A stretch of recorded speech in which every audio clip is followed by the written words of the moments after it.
Assalamualaikum warahmatullahi wabarakatuh. Apa kabar anak-anak ustazah pada hari ini? Alhamdulillah, luar biasa, Allahu Akbar. Anak-anak ustazah, kembali lagi kita belajar pada hari ini dengan Ustazah Nanda. Nah, anak-anak ustazah, pada hari ini kita akan belajar tematik, tema 2, subtema 3. Nah, dan pada hari ini kita akan belajar beberapa hal. Yang pertama, kita akan belajar posisi duduk yang baik ketika membaca dan menulis. Yang kedua, kita akan belajar jarak mata ketika membaca dan menulis. Ketiga, kita akan belajar cara meletakkan buku. Dan yang selanjutnya, kita akan belajar kegemaran anggota keluarga kita. Dan yang selanjutnya kita akan belajar membuat karya 2 dimensi, yaitu kolase. Nah, anak-anak ustazah, sebelum kita belajar, kita baca basmalah. Bismillahirrahmanirrahim. Baik, anak-anak ustazah, sekarang kita masuk ke pembelajaran yang pertama. Nah, anak-anak ustazah, silakan buka bukunya halaman 94. Nah, di situ kita lihat di bagian atasnya ada 2 buah gambar, yaitu posisi duduk. Nah, kita lihat gambar yang pertama, itu ialah sikap duduk atau posisi duduk yang benar. Karena posisi duduk yang benar atau sikap duduk yang benar itu ialah punggung kita itu lurus, tidak bengkok dan tidak bungkuk. Sedangkan gambar yang kedua ini kita lihat sangat berbeda ya. Nah, pada gambar kedua ini posisi punggungnya membengkok ke depan, tidak lurus. Nah, jadi gambar yang kedua ini ialah sikap duduk yang salah. Nah, sekarang coba kita lihat bukunya halaman 95. Perhatikan gambar di bawah ini. Beri tanda checklist atau benar pada kotak untuk posisi duduk yang benar. Kemudian, beri tanda silang atau salah pada kotak untuk posisi duduk yang salah. Gambar yang pertama, ini posisi duduknya sudah benar atau tidak? Sudah benar ya, anak ustazah. Punggungnya tegak, kemudian kakinya juga posisinya sudah bagus. Gambar yang kedua. Nah, yang kedua ini benar atau salah? Salah ya, anak ustazah. Nah, kenapa salah? Nah, kita bisa melihat nih, sama seperti gambar yang tadi. Punggungnya tidak lurus, membengkok ke depan. Kemudian kita lihat gambar yang di bawahnya, yang ketiga ya. Nah, ini juga termasuk yang salah. Kita silang ya. Kenapa salah? Nih, posisi punggungnya membengkok ke depan, kemudian matanya, jarak mata ke meja atau ke bukunya terlalu dekat. Itu juga tidak boleh ya, anak ustazah. Nah, gambar yang keempat itu juga merupakan yang salah. Kenapa salah? Karena tuh punggungnya bengkok ya, bengkok juga. Kemudian jarak mata dan bukunya juga dekat, sehingga cahaya lampunya menutupi pandangan kita. Nah, kemudian coba anak-anak ustazah buka lagi bukunya halaman 106. Kita baca. Ayo membaca.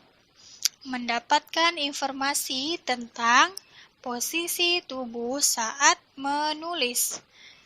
Kita baca ya. Kebiasaan yang baik diterapkan saat menulis. Tujuannya agar kesehatan tubuh tidak terganggu. Pilihlah tempat yang terang saat menulis. Pastikan posisi menulis kita adalah posisi yang benar. Duduklah dengan posisi badan tegak, tidak bungkuk. Pastikan jarak antara buku dengan mata kita kurang lebih 30 cm. Nah, paham ya Nana Ustazah? Coba kita baca yang di bagian bawahnya. Setelah memahami informasi di atas, baca pernyataan berikut. Beri tanda checklist atau benar pada pernyataan yang tepat, dan beri tanda silang pada pernyataan yang tidak tepat. Nomor 1. Pilihlah tempat yang gelap saat menulis. Benar atau salah? Salah ya Nana Ustazah. Karena ketika kita menulis, kita harus pilih tempat yang terang, yang cahayanya bagus. Nah, yang kedua, pastikan posisi menulis kita adalah posisi yang benar. Benar ya Nana Ustazah? Nah, yang ketiga, duduklah dengan posisi badan bungku. Nah, ini salah ya Nana Ustazah. Kenapa salah? Karena posisi badan yang baik atau posisi duduk yang baik itu ialah badan kita harus tegak, tidak bungkuk. Kita lanjutkan. Pastikan jarak antara buku dengan mata kita kurang lebih 30 cm. Nah, benar ya Nana Ustazah. Jarak mata dan buku kita tidak terlalu dekat dan tidak terlalu jauh. Kurang lebih 30 cm. Kita lanjutkan ke halaman 107 di sebelahnya ya. Nah, di situ Nana Ustazah lihat ya ada beberapa gambar. Nah, kita melihat nih gambar di atasnya ada orang yang membaca buku sambil menelungkup. Itu tidak baik ya Nana Ustazah, karena juga akan merusak mata kita dan juga mengganggu kesehatan tubuh kita. Nah, sekarang kita lihat di gambar di bawahnya. Di sini ada seorang perempuan yang sedang menulis. Benar atau salah ya? Nah, gambar yang pertama dia sudah duduk dengan posisi yang baik. Nah, jarak matanya juga sudah baik. Berarti gambar yang pertama benar ya. Nah, kita lihat gambar yang kedua. Posisi duduknya juga kita lihat sudah baik. Matanya juga. Dan penerangannya bagus juga ya. Berarti ini benar. Nah, Ustazah, kenapa gambar yang satu tidak pakai lampu, sedangkan gambar yang dua itu pakai lampu? Nah, Nana Ustazah, kenapa kedua ini benar? Karena gambar yang pertama ini dia menulisnya ketika siang hari. Jadi, penerangannya masih bagus. Nah, sedangkan gambar kedua, ia menulis ketika malam hari. Jadi, ketika kita menulis di malam hari, cahaya lampunya harus yang terang. Jadi, kalau misalnya ruangan yang kita gunakan atau kamar kita lampunya kurang terang, nah kita bantu dengan lampu belajar seperti di gambar buku-buku anak Ustazah ya. Nah, kita lanjut ke gambar yang ketiga. Ini adalah gambar orang yang menulis dengan posisi menelungkup. Nah, ini sangat tidak baik ya Nana Ustazah. Pandangan matanya terlalu dekat dengan buku, kemudian penerangannya juga tidak bagus karena terlindung oleh kepala kita, badan kita. Nah, gambar yang keempat, ini posisi duduknya juga tidak bagus ya. Nih, badannya membungkuk ke depan, tidak bagus. Kemudian, jarak mata dan bukunya sangat dekat.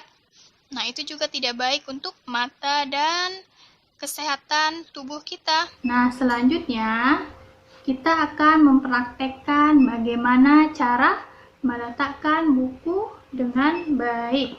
Nah, Nana Ustazah, bagaimana cara meletakkan buku yang baik? Nah, caranya kita harus meletakkannya pelan-pelan. Nah, kemudian kita buka juga dengan perlahan. Dan posisi bukunya juga harus lurus. Jangan seperti kita meletakkan buku, kita hempaskan seperti ini, tidak boleh ya. Kita harus meletakkannya pelan-pelan dan membalikannya. Tidak boleh kita lakukan laju-laju seperti ini. Nah, nggak boleh. Nggak boleh ya. Kita harus membukanya pelan-pelan. Baik, anak-anak ustazah, kita lanjutkan ke pembelajaran selanjutnya. Kita buka bukunya halaman 124. Kita baca sama-sama ya. Melanie suka menulis. Ia menulis pada buku di atas meja. Ia menjaga jarak antara mata dan buku 30 cm. Kesehatan mata harus tetap terjaga. Menjaga kesehatan mata adalah bentuk rasa syukur kepada Tuhan. Melanie terbiasa melakukan sikap di atas. Melanie menulis sambil mewarnai gambar kesukaannya. Nah, Ustazah lihat ya pada gambar sebelahnya itu, posisi duduknya sudah baik, jarak matanya sudah benar, dan posisi bukunya juga sudah benar. Nah, kita lanjutkan bacaan di sebelahnya. Ahmad senang menggambar.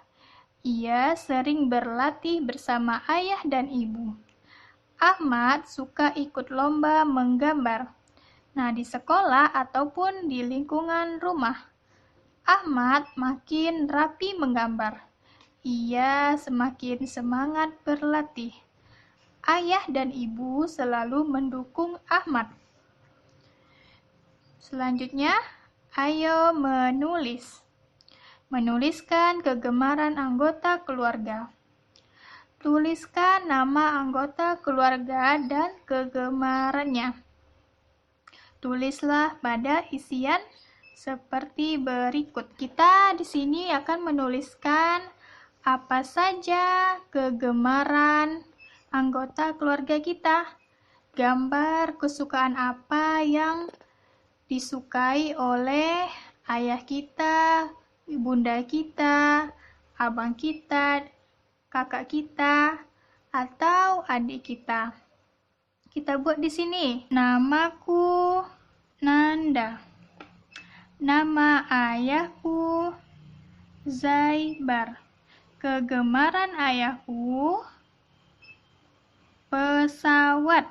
Nah, di sini kegemarannya kita buat gambar kegemaran ayah kita apa? Gambar kesukaan ayah anak-anak ustazah apa? Tulis di situ. Kemudian nama ibuku siapa?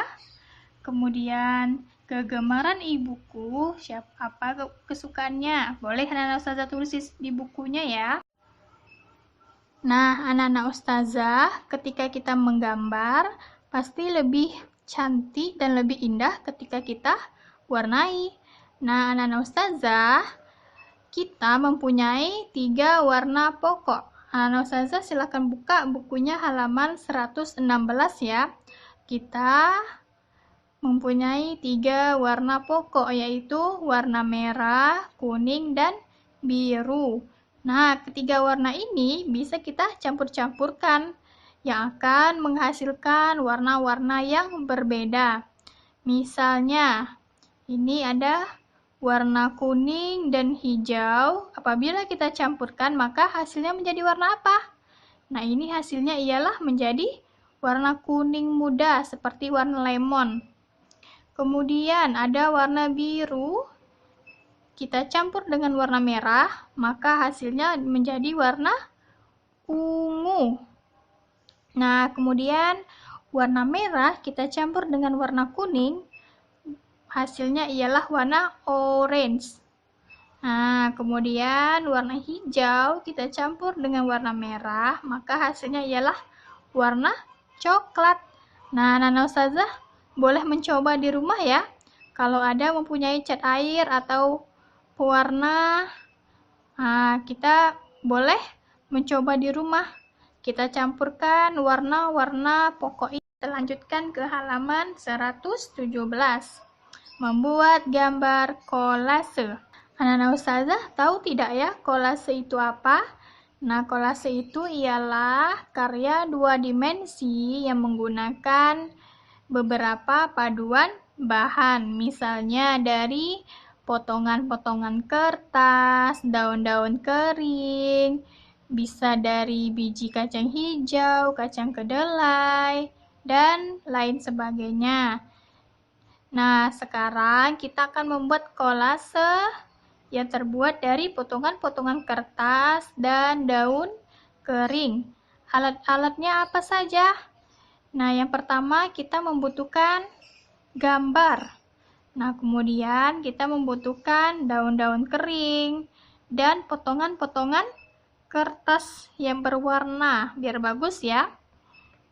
Nah, kemudian kita memerlukan lem.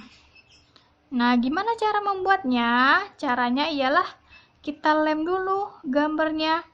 Kemudian kita tempelkan potongan-potongan kertas di bagian gambarnya. Kalau di buku anak-anak ustazah, gambarnya gambar apel ya. Nah, terlihat di sana. Kemudian di pinggirnya kita hiasi dengan daun-daun kering. Nanti anak-anak ustazah buat kolase gambar lumba-lumba yang ada di halaman 118 ya. Ditempel langsung di bukunya.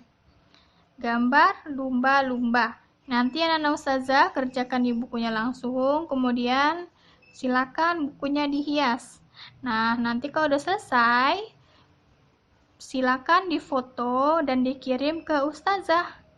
Dan agar tidak menempel di buku halaman selanjutnya, gambar kolasenya dikeringkan terlebih dahulu. Oke, anak-anak ustazah, sampai di sini dulu pembelajaran kita pada hari ini.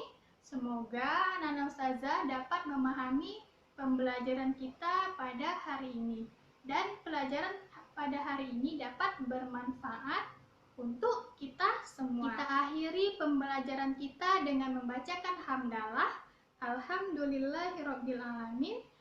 Assalamualaikum warahmatullahi wabarakatuh.